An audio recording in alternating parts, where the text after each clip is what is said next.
Hi everyone, really excited about this topic today. So we're going to talk ChatGPT level ups for recruiters, and I'm going to introduce one of the first principles that's going to be really important to help anyone that's in the recruiting space really think through how to better use GPT models like OpenAI's ChatGPT to do their job more effectively. And I'm really excited about this topic in particular because I've seen a lot of videos that introduce the concept of using different prompts to get what you want, the kind of top 100 prompts for recruiters type videos. But what we're going to do here is actually go one step further and talk about how to think about the types of ways to ask questions to the model in order to get exactly what you want. And so I'm going to jump straight in and have a few slides to give an overview, and then we're going to walk through a specific example using the live ChatGPT model. So hopefully everything works out and doesn't kick me out, but we'll take it from there. So I'm going to shrink myself down. I'm going to talk through the slides.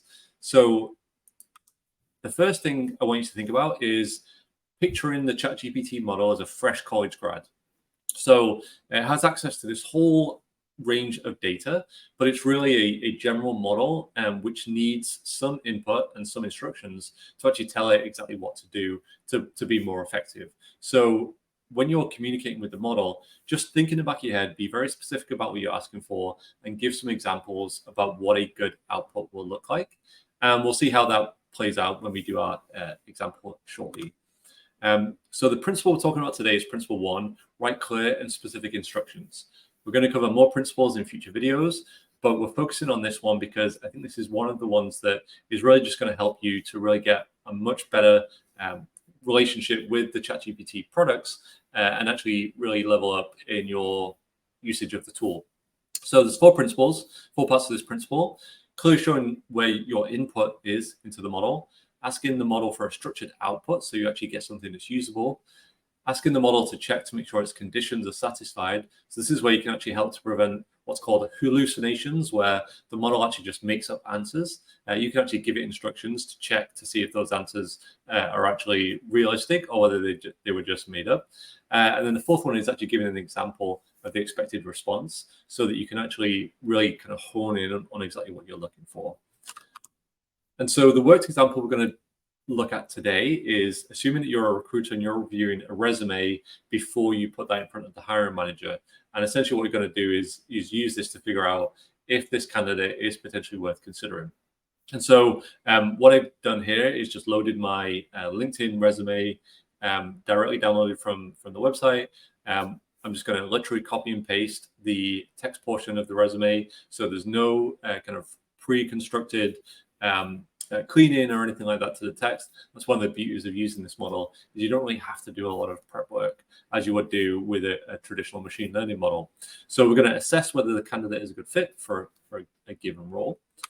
And we're going to jump straight into ChatGPT from there. So here's the interface that everyone who has signed up for a free account should be familiar with. You'll see here we're using ChatGPT 3.5. You see at the top here. ChatGPT 4 is available. I don't have it plumbed into my bot, but I would normally use my Python scripts to do GPT-4. It's generally a little bit more advanced and gives stronger results. But for the purpose of this presentation, we're going to keep it in the chatbot. And we're just going to use the ChatGPT 3.5 output. So the first thing I'm going to do is actually start to load up my questions to the model.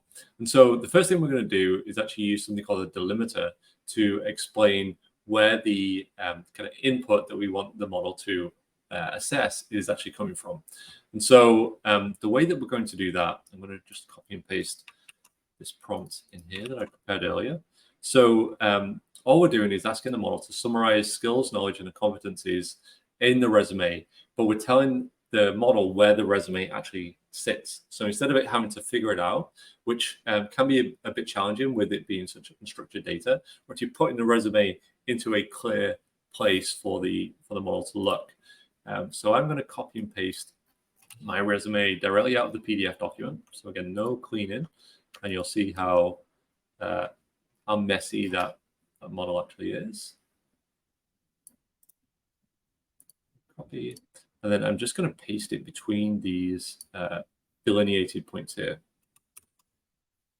So Here you can see it's a little messy. You've got page numbers in here as well.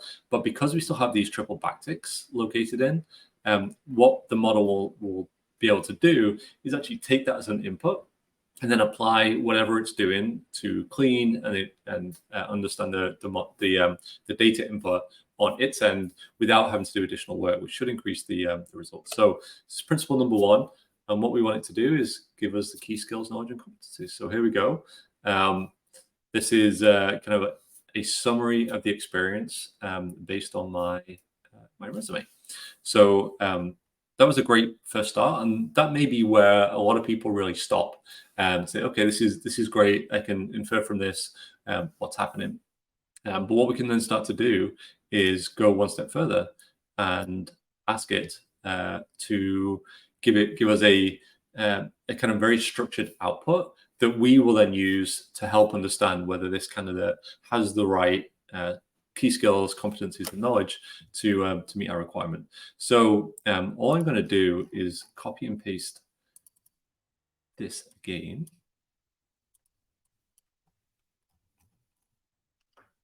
So we have our triple backticks here. So I'm just sending the same message, but I'm also adding at the bottom here an additional instruction to summarize.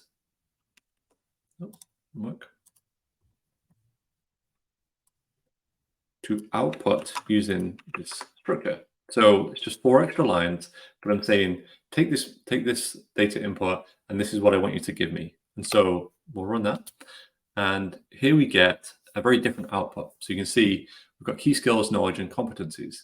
Now compare this to the original output where it was very verbose. It had useful headings that may be helpful, but if we're just trying to get a quick comparison, which is helpful if we're going to be pushing this through any other kind of tool, just to really understand what this person can do and how that relates to the requirements of a role. And in a future example, we could even compare this particular candidate to a job description and have the GPT model score the candidate based on the match between skills, competencies, and predicted domain knowledge. So that's the next step. And here we've got a pretty useful output, but we want to go a step further than that. What we want to start to do is say, okay, we know that you've classified a lot of the information that's in the resume, but there may be some things that we've missed. And so we want to check to make sure the model's classifying everything and we're not missing stuff. So we're going to take the same input again. So literally just copying and pasting this. And if you're struggling to add additional lines, you just use Shift and Enter, and that's going to give you the additional ability to add additional lines to the bottom. So now we're adding one more, where we're going to give it the instruction. You can't classify an item, then add a new category and show us what items you can't classify. So exactly the same script. So it's going to give us our skills, knowledge, and competencies. But it's also saying, actually, there's some prizes and awards from competitions and startup accelerators that we didn't classify into any of those because they actually are very hard to do given the instructions we've already laid out. And so the final step that we want to include here, and this is not going to be really relevant for this example because we already have the data in a structure that we want to use. But we could give an example of the expected response. So I'm going to copy and paste for a 4th time. And then we're going to give one final instruction, which is give an example output, which is actually the example that they've given anyway. And so we should see pretty much the same thing now, where we're actually seeing all of the output kind of laid in. In the future video, I'm going to show you how we may start to use this to score candidates based on a job description, and actually it's part of what we do using the tool that we're kind of building. But I'm hoping that is a helpful first step in understanding how to leverage the different ways of perfecting the ChatGPT model, and you should be able to use that to improve the overall output. Would love to hear if you've experimented with this and you've got some interesting results. But other than that, I'm excited to answer any questions and read any comments. And that's it for now. Take care.